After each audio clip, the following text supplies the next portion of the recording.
Alrighty, boys. Good evening. Good evening. Thank you for stopping by.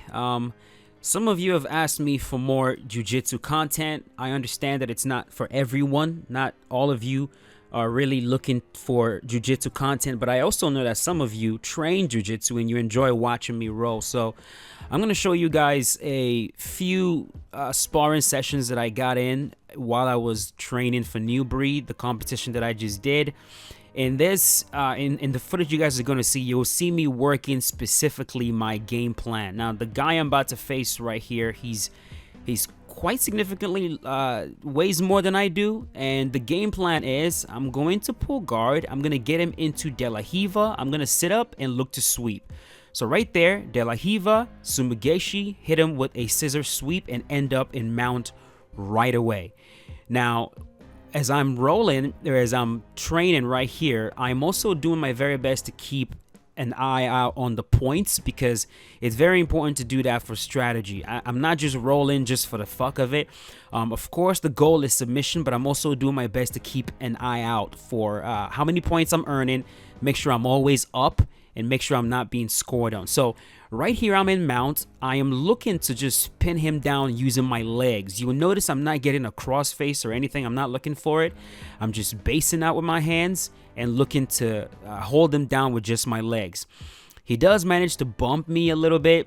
I give up mount, and we're going to look to pass guard again. I go to back step, but right there, he's going to put me into X guard. I break his grip and hold on to that sleeve. Holding on to the sleeve is going to prevent him from coming up. And from here, I'm going to do a back step. Once I back step, there's your guard pass. But I wasn't forcing anything, so I decide to knee cut on the other side while pulling up on his right sleeve to try to keep him flat. Because what he's trying to do right now is go to turtle, but I don't want him to turtle. And so I get him flat, get my knee on belly to prevent him from connecting his knee to his elbow, and get an additional 2 points for the knee on belly. Right now, the total is 10, if you guys are keeping track of the points. I'm going to hold knee on belly for a little bit. I'm going to get to mount, but I don't hold mount long enough. I get back into double knee on belly. Right here, I'm pulling him up. That's an additional 2 points, total of 12. And with this, I'm just looking to cook him. Like he's giving me his back. I could try to take his back right here, but I don't go for it. Right here, I'm just keeping pressure on, getting him tired so I can make things easier for me. I pin his leg down in the other direction to maintain back exposure, just in case I want to get his back later. But for now, I'm not really that interested in getting his back. I want to get him back to side control and start looking for a Kimura trap. It's one of my favorite things to do right now. So we get him right back to side control. I'm staying on my toes. Now watch what I do here. I'm going to curl him like a spring. Watch this. I'm forcing him in that direction he's going, and the moment he pushes back into me like a spring, boom, I'm gonna go into mount. I like doing that a lot, like curl them up, curl them up, curl them up. Once they start feeling that pressure, they start pushing back, and I use that momentum to either do a guard pass or use that momentum to get into full mount. So we've mounted him one more time. As you can see, I'm not cross facing. I'm keeping my hands free to base out and just looking to keep pressure on with just my legs. It's something that I've been trying to do ever since I saw Khabib train that. I've been trying to get better at doing that. Right here, I think about taking his back, but then I saw, I'm like, let me just go for the Kimura trap. I prefer to do that. And as I go to slide my hand in, he's going to flatten himself out, so I lose it. I go to knee cut, my leg gets stuck just a little bit, but I don't force anything. Now I'm gonna back step. I thought about going into inside Senkaku right here, but then I was like, oh shit, that's right. Heel hooks are not legal at white belt, so I'm not gonna go for a heel hook. There's no point. And so I'm gonna go from this position right here, this back step to inside Senkaku I'm gonna switch over again to try to knee cut, back again. But then I noticed that he's got a grip. He's got an overhook on me. And so I turn back into him, point my knee to my left. That's going to flatten his hip out. And once his hip is flat, I'm going to look for a back step. Now watch what I do here. I'm going to take my head and put my head right on his midsection. That's going to help me pin his hip. And then I'm going to pull his pants and backstep while keeping a cross-face pressure. And there you go. That's full mount. This is a very, very good, it's a very good pass. I love using that pass a lot. It's a pass that we drill quite frequently. So there you go. That one's done. 19-0. Let's move on to the next one. Now, this dude that I'm going to face right here, this dude is more my size. So I like rolling with him. He's more my weight. So he gives me a very good look. So again, the game plan is I'm gonna pull guard. I'm gonna look to sweep him, get on top, pass the guard, get to mount, look for a submission. So right here, foot on the hip, pull right into De La Hiva. And I do a very good job of breaking down their balance once I get into De La Hiva. Now what this man does, he doesn't stand up, which is okay. As the camera switches, he doesn't stand up. He kind of sits back on his butt, which pretty much gives me the sweep right away. I have his right leg trapped, and now all I have to do is just get up, stand up, and I'm going to get the sweep. Now, I know he's going to try to get into K guard, but I prevent him from doing that, and so he pulls the leg all the way into single leg X. He tries to sweep me, does not work. I'm holding on to his collar and I'm holding on to his sleeve, and I'm keeping my balance very well. I'm keeping my knees bent. That prevents me from being swept. Now, what he's going to do is he's going to put both of his legs underneath me. He's going to grab my ankle and try to take me backwards. But I know that's what he's going to do, so I'm going to grab both of his collars and I'm going to bend my knee, keeping my weight all the way on him and maintaining. Look at that. He's trying to take me backwards, but I sit, I squat, and that gives me a lot of balance right there. Now, I notice that his left leg is right there, so I bait him to go to single leg X, and he tries to go for it. I take full mount.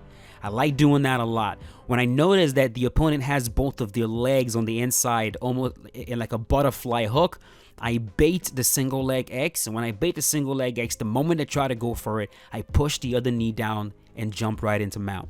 So right here, I'm in mount. I have a cross face in. It's not a very deep cross face. I'm not trying to be mean right here. I'm not trying to make it too miserable for him.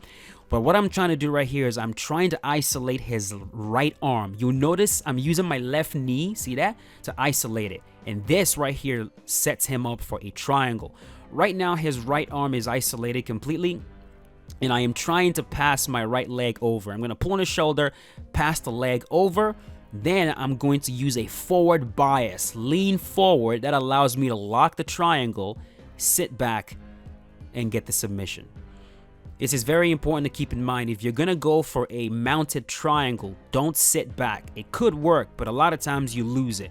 Rather than sitting back to the triangle, forward bias. Put your head on the mat, lean forward, lift up your ankle, lock the triangle, and you'll be good to go. Let's move on to the last one. Last roll right here is also against the same guy. We slapped up again and just went right away.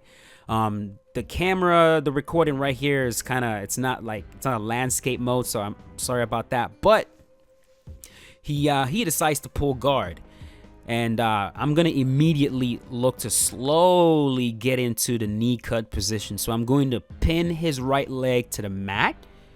You notice how I'm gonna pin his right leg to the mat and sit right on it, right there. Squat right on it, keeping my far leg back. Then I'm gonna grab his right sleeve, and I'm going to hip in and knee cut right into side control. Once I knee cut, I'm going to lift up my right leg and block that right leg of his from coming back into mount.